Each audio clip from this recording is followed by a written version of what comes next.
జయశంకర్ భూపాలపల్లి జిల్లా గణపురం మండల కేంద్రంలో శివార్లోని మంజునాథ వైన్ షాప్ నిర్వాహకులు మందుబాబుల ప్రాణాలతో చిలకటమాడుతున్నారు. షాప్ నిర్వాహకులు నిర్లక్ష్యంగా వ్యవహరిస్తూ చెత్తా చెదరం మన్నిలాను ఉన్న బీల్లను విక్రయిస్తున్నారని మందుబాబులు ఆరోపిస్తున్నారు. మండల కేంద్రానికి చెందిన దిండు ప్రకాష్ అనే వ్యక్తి సోమవారం 5 బీర్లను కొనుగోలు చేసి తీసుకెళ్లారు. అందులో మొదటి 2 బీర్లు ఓపెన్ చేయగా మలినాలు ఉండటం గమనించి మిగతా బీర్లు చూడగా చెత్త ఉందని గమనించినట్లు తెలిపారు. ప్రజల ప్రాణాలతో చెలగాటమాడుతూ నిర్లక్ష్యంగా కల్తీ బీర్లు విక్రయిస్తున్న మంజునాథ వైన్ షాప్ నిర్వాహకులపై కఠిన చర్యలు తీసుకోవాలని బాధితులు ఆగ్రహం వ్యక్తం చేశారు.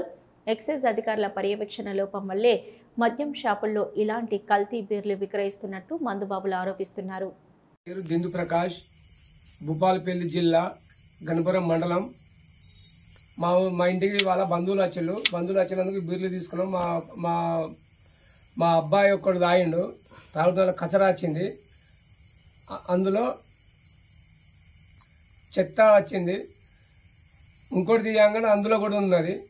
దాన్ని ఆపేసి ఇలా చూసి బ్రాండ్ షాప్కి వెళ్ళి కూడా ఉందని చూడండి. కాకపోతే ఇందులో కూడా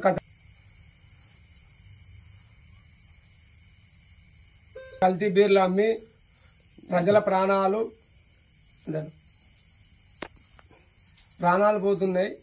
ఈ